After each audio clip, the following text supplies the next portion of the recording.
What's up everyone, welcome back to my channel. My name's Thomas and today we're talking about how I expose my CLOG2 footage. Lately on Instagram I've been getting asked a ton of questions on how do I get my C70 footage to look the way that it does. And it really just comes down to exposing it properly in camera. And honestly, for the first few videos I wasn't really stoked on the quality that I was getting. So today we're talking about my experiences and what I've learned from trying to expose for CLOG2. The majority of this video will be inside of Resolve. We're going to be going through examples of what I've shot before learning this and after, especially when it comes to grading and converting into Rec 709 and delivering. So yeah, let's get into it. So for a while, for the first few videos, I found myself overexposing pretty much everything. I was using the main camera tools, I was using false color, waveforms, and even like the weird little meter thing in the middle. And everything looked fine. In CLOG2 on the camera, everything looked great. Everything was inside the scopes. And it looked like kind of what I want all the values to be. But once I got it into Resolve, everything looks a little weird and just a little too bright. Especially when adding a Rec 709 LUT, it just completely ruined the image. And I knew something was wrong. So knowing that there was an issue and something I didn't like about this footage, I wanted to make some tests. So I wanted to see the exposure that I think it needs, and then add 2 more stops at ND and another 2 on top of that. And then just go into Resolve and compare and contrast and see what kind of image I like more. Because the way that I've been exposing is something that I've been used to for my pocket camera, and clearly it's not working with a C70. So with all that being said, let's get into Resolve. Let's go through the footage and give you guys a visual representation of what I'm talking about here. Okay, so now we're inside of Resolve and I have a timeline full of clips here. I'm just gonna let it play through so you guys can kind of see what to expect. Just make note of all these different little ND shifts and see what image you think looks better out of the bunch. I kind of wish I ran these tests earlier before we started shooting a bunch of our videos, but that's kind of just how it goes. It's better figuring it out now than later. So then we have this last little clip here. Okay. So these are kind of just moments where I was just toying around with the ND, not super scientific, and that's not really how I want to go about this. It's something that I want to make sure works well. I don't care how I go about the process, as long as it gets the image that I'm looking for, I'm good to go.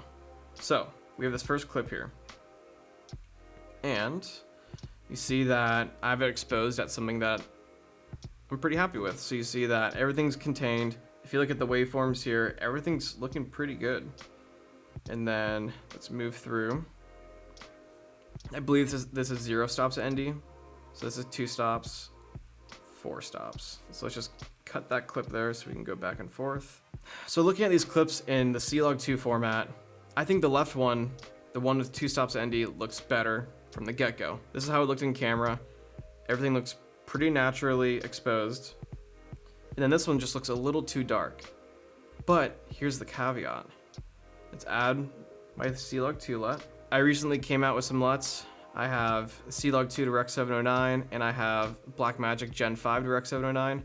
If you want to check those out, they're in the description below. So the Rec 709 LUT on this looks decent. It's pretty stretched a little far. And then this one, this looks exactly how it looked like when we were shooting. It was pretty dark. The sun was just barely coming up over the ridgeline. And this is something that I'm trying to strive for in all the stuff that I shoot. I want something to look natural as it did in that moment, and then I can grade on top of that to make it look better. So what I found from experimenting with all this is that my natural instinct of exposing for what I think needs to be exposed for, especially with all the tools on the C70, I was getting it wrong. Even though on my pocket, the way I was exposing, it looked the same, but it looked different. But this one, I love this image way more out the get-go. Even if we try to grade and fix this on top of it, we can just take away some contrast. If you want to check out how I color grade my footage, check out the video linked below. I go into detail on my whole process. So even still, if I try to match these two, just by bringing the values down, bring all this, crush the blacks, you see that the sky gets a lot of detail lost, even if we try to go into HDR. it just doesn't have that kind of natural look to it. It kind of looks plasticky. Let's just delete that node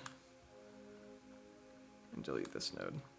And I think it has to do with the DGO sensor and with the different ISO values that it pulls from. I think it's just way too good that it just looks a little too like iPhone-y, maybe a little too HDR for me. But I love the shadows and the highlights and how balanced everything is. And one big thing that I've been noticing is just looking at the waveform side to side. So this is just Rec 709 on top of both clips, no other adjustments. You can see that the waveform is pretty stretched out. The shadows down here are a little stretched out and everything's just spanning across. There's a lot of contrast here. But then when we look at this one, the shadows are a lot more contained. They're a little more squished together, which I think just gives it like a nice little roll off. Same with the highlights here. The highlights are more squished on this side, but then down here they're drawn out a little more. And I feel like we have more detail in these highlights. On to the next one. So this is one clip that I've been getting a ton of messages on. This is one of my favorite shots I've ever gotten on the C70. Now, here's what I was originally exposing for. And then here's something that I did in the spur of the moment just to kind of give it more of what it felt like in the moment. And we're inside a car, there's not much light, she's backlit. And I didn't really want it to look like this. I wanted the darkest part of the image to be the darkest part of the image, not to get lost within everything else in here. So let's do the same thing, add the LUT. Add the LUT. There's a major difference. And granted, there's probably some light hitting my lens in this part. It just doesn't look good. It's way too overexposed. And even if I bring it down, yeah, it's passable, you could salvage it, but I'd like to have the values be as close to as what they were in person. And this is done from the get-go. Like, I would be happy sending this out to a client if all my shots look like this. But just looking at the histogram here, the shadows and the midtones, everything is just where it needs to be. The darkest part of the image is here, followed by the trim, and then like the shadows in her hair. These values are like true to real life. But in here, it just gets a little too washed out. Same goes for this last clip here. We'll add the Rec 709 LUT. Add the Rec 709 LUT. So this one's a little tricky. Everything's exposed properly. We're clipping where the sun is at, which I don't really mind. But the darkest part of the image, we have some of the shadows back here on the ridge lines. We have Sam's jeans and jacket, and then the trees. So you can see his two legs there. When we add the LUT, it just looks a little too HDR for me. It just doesn't look as natural as I want it to be. And of course, we can always fix bad exposure for the most part, but I'd like to get everything as close to perfect in camera as possible. So now this one. I feel like it comes down to style choices and preference. Because this one, you have a lot of detail in the shadows, all the branches, the bushes, the background, everything is exposed. This one, it's a little dark, it's a little silhouetted, but you get all the detail in the background and it looks as it did in that moment. But for the most part, I kind of lean more on the darker image. It just has that natural vibe that I'm looking for. And this is the struggle that I've been having the entire time of learning this camera. For a while, I was overexposing and getting footage that was exposed within the guidelines, but it wasn't where the actual values needed to be. And this may just be user error, and I'm finally learning how to expose properly and actually paying attention to that. With people asking me how I get my footage to look the way it does, it really had me thinking of the process and what I should be looking for as I'm shooting. Usually we're shooting pretty fast and time's running out and light's fading. I'm just looking at the most important part of the image, and as long as it's exposed and nothing's clipping, I'm good. But I'm really taking the time to learn how to use this camera and to get the image consistent throughout all my videos. So yeah, it's been a journey of learning how to expose CLOG2 with this DGO sensor. I've been using ISO 800 for everything. I haven't changed ISO once, and I heard that's the base ISO, so I'm usually having to add more ND than usual. But yeah, it's been fun shooting on this camera, and for a while I was told to expose to the right with Canon cameras and C-Log,